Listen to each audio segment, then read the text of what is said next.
गर्भ गीता। गर्भ गीता बहुत ही अनोखा ग्रंथ है। इसमें संपूर्ण ज्ञान समाहित है। श्री कृष्ण भगवान जी का वचन है कि जो प्राणी इस गर्भ गीता का सद्भावना से विचार मनन करता है वह फिर गर्भवास में नहीं आता है। उसे जीवन मरण के चक्र से छुटकारा मिल जाता है। सभी को गर्भ गीता का अनुशीलन अवश्य करना चाहिए। साथ ही यह मान्यता भी है कि जो गर्भवती महिला गर्भ गीता का श्रवण करती है उसका गर्भस्थ शिशु अच्छे संस्कार ग्रहण करता है। जन्म लेने के बाद वह आदर्श जीवन व्यतीत करता है। अर्जुन बोले, हे कृष्ण भगवान, यह प्राणी जो गर्भवास में आता है वह किस दोष के कारण आता है? हे प्रभु जी, जब यह जन्मता है तब इसको जरा आदि रोग लगते हैं, फिर मृत्यु होती है। हे स्वामी, वह कौन सा कर्म है जिसके करने से प्राणी जन्म मरण से रहित हो जाता है?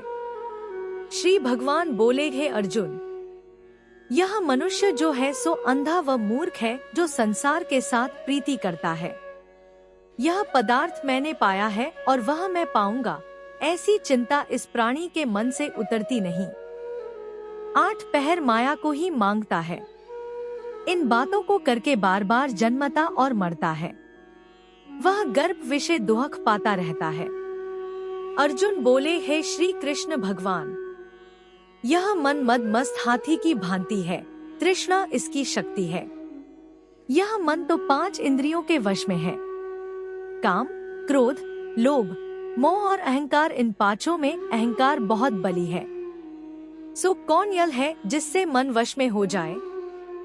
श्री भगवान बोले, हे अर्जुन, यह मन निश्चय ही हाथी की भांति है, तृष्णा इसकी शक्ति है। मन 5 इंद्रियों के वश में है, अहंकार इनमें श्रेष्ठ है। हे अर्जुन, जैसे हाथी अंकुश कुंडा के वश में होता है, वैसे ही मनरूपी हाथी को वश में करने के लिए ज्ञान रूपी अंकुश है। अहंकार करने से यह जीव नरक में पड़ता है।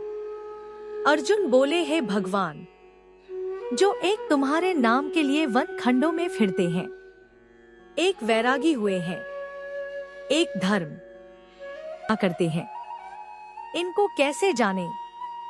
जो वैष्णव हैं, वे कौन हैं? श्री भगवान बोले, हे अर्जुन, एक वे हैं जो मेरे ही नाम के लिए वनों में फिरते हैं, वे सन्यासी कहलाते हैं। एक वे हैं जो सिर पर जटा बांधते हैं और अंग पर भस्म लगाते हैं। उनमें मैं नहीं हूँ, क्योंकि इनमें अहंकार है, इनको मेरा दर्शन दुर्लभ है। अर्जुन बोले, हे भगवान, वह कौन सा पाप है जिससे स्त्री की मृत्यु हो जाती है? वह कौन सा पाप है कि जिससे पुत्र मर जाता है? और नपुंसक कौन पाप से होता है?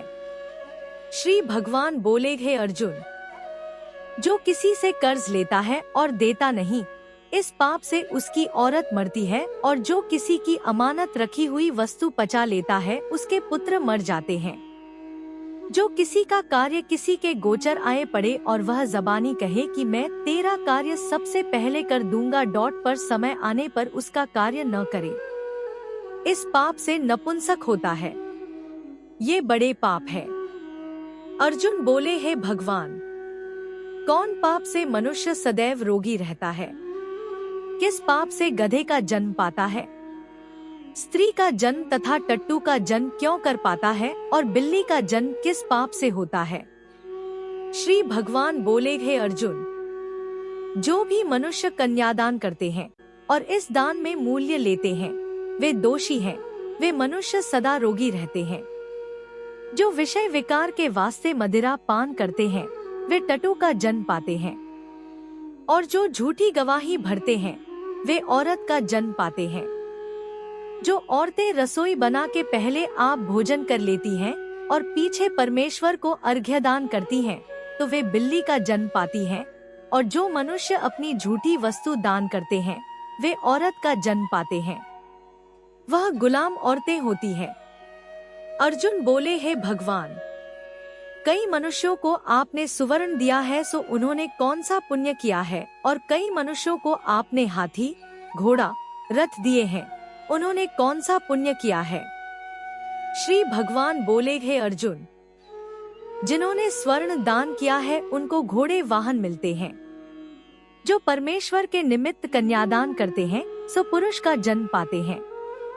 अर्जुन बोले, हे भगवान, जिन पुरुषों के अंदर विचित्र देह है उन्होंने कौन सा पुण्य कार्य किया है? किसी किसी के घर संपत्ति है, कोई विद्यावान है, उन्होंने कौन सा पुण्य कार्य किया है? श्री भगवान बोले, हे अर्जुन, जिन्होंने अन्नदान किया है उनका सुंदर स्वरूप है। जिन्होंने विद्या दान किया है वे विद्यावान होते हैं। जिन्होंने संतों की सेवा की है वे पुत्रवान होते हैं। अर्जुन बोले, हे भगवान, किसी को धन से प्रीति है, कोई स्त्रियों से प्रीति करते हैं, इसका क्या कारण है समझा कर कहिए। श्री भगवान बोले, हे अर्जुन, धन और स्त्री सब नाश रूप है, मेरी भक्ति का नाश नहीं है। अर्जुन बोले, हे भगवान, यह राजपाट किस धर्म के करने से मिलता है? विद्या कौन सा धर्म करने से मिलती है? श्री भगवान बोले, हे अर्जुन, जो प्राणी काशी में निष्काम भक्ति से तप करते हुए देह त्यागते हैं वे राजा होते हैं, और जो गुरु की सेवा करते हैं वे विद्यावान होते हैं। अर्जुन बोले, हे भगवान, किसी को धन अचानक बिना किसी परिश्रम से मिलता है सो उन्होंने कौन सा पुण्य कार्य किया है? श्री भगवान बोले, हे अर्जुन, जिन्होंने गुप्तदान किया है उनको धन अचानक मिलता है। जिसने परमेश्वर का कार्य और पराया कार्य संवारा है वे मनुष्य रोग से रहित होते हैं। अर्जुन बोले, हे भगवान, कौन पाप से अम्ली होते हैं और कौन पाप से गूंगे होते हैं और कौन पाप से कुष्ठी होते हैं? श्री भगवान बोले, हे अर्जुन, जो आदमी नीच कुल की स्त्री से गमन करते हैं वो अम्ली होते हैं। जो गुरु से विद्या पढ़कर मुकर जाते हैं सो गूंगे होते हैं। जिन्होंने गौ घात किया है वे कुष्ठी होते हैं। अर्जुन बोले, हे भगवान, जिस किसी पुरुष की देह में रक्त का विकार होता है वह किस पाप से होता है और दरिद्र होते हैं? किसी को खंड वायु होती है और कोई अंधे होते हैं तो कोई पंगु होते हैं, सो कौन से पाप से रहित होते हैं? और कई स्त्रियां बाल विधवा होती हैं, तो यह किसी पाप से होती हैं? श्री भगवानोवाच, हे अर्जुन, जो सदा क्रोधवान रहते हैं उन्हें रक्त विकार होता है। जो मलिन रहते हैं वे सदा दरिद्री होते हैं। जो कुकर्मी ब्राह्मण को दान देते हैं उनको खंड वायु होती है। जो पराई स्त्री को नंगी देखते हैं, गुरु की पत्नी को कुदृष्टि से देखते हैं, सो अंधे होते हैं। जिसने गुरु और ब्राह्मण को लात मारी है वो लंगड़ा व पंगु होता है। जो औरत अपने पति को छोड़कर पराये पुरुषों से संग करती है सो वह बाल विधवा होती है। अर्जुन बोले, हे भगवन, तुम पर ब्रह्मा हो, तुमको नमस्कार है। पहले मैं आपको संबंधी जानता था परंतु अब मैं ईश्वर रूप जानता हूँ। हे परब्रह्म, गुरु दीक्षा कैसी होती है सो कृपा कर मुझको कहो। श्री भगवान बोले, हे अर्जुन, तुम धन्य हो, तुम्हारे माता पिता भी धन्य हैं, जिनके तुम जैसा पुत्र है। हे अर्जुन, सारे संसार के गुरु जगन्नाथ है। विद्या का गुरु काशी, चारों वर्गों का गुरु सन्यासी है। सन्यासी उसको कहते हैं जिसने सबका त्याग करके मेरे विषय में मन लगाया है, सो ब्राह्मण जगत गुरु है। हे अर्जुन, यह बात ध्यान देकर सुनने की है। गुरु कैसा करे? जिसने सब इंद्रियां जीती हो, जिसको सब संसार ईश्वर में नजर आता हो और सब जगत से उदास हो। ऐसा गुरु करे जो परमेश्वर को जानने वाला हो और उस गुरु की पूजा सब तरह से करे। हे अर्जुन, जो गुरु का भक्त होता है और जो प्राणी गुरु के सम्मुख होकर भजन करते हैं उनका भजन करना सफल है। जो गुरु से विमुख हैं, उनको सप्तग्रास मारे का पाप है। गुरु से विमुख प्राणी दर्शन करने योग्य नहीं होते। जो गृहस्थी संसार में गुरु के बिना है वो चांडाल के समान है। जिस तरह मदिरा के भंडार में जो गंगाजल है वह अपवित्र है, इसी तरह गुरु से विमुख व्यक्ति का भजन सदा अपवित्र होता है। उसके हाथ का भोजन देवता भी नहीं लेते, उसके सब कर्म निष्फल हैं। कुकर, सूकर, गदर्भ, काक ये सब की सब योनियां बड़ी खोटी योनियां हैं। इन सब से वह मनुष्य खोटा है जो गुरु नहीं करता। गुरु बिना गति नहीं होती, वह अवश्य नरक को जाएगा। गुरु दीक्षा बिना प्राणी के सब कर्म निष्फल होते हैं। हे अर्जुन, जैसे चारों वर्णों को मेरी भक्ति करना योग्य है, वैसे गुरुधार के गुरु की भक्ति करना योग्य है। जैसे गंगा नदियों में उत्तम है, सब व्रतों में एकादशी का व्रत श्रेष्ठ है, वैसे ही है अर्जुन, शुभ कर्मों में गुरु सेवा उत्तम है।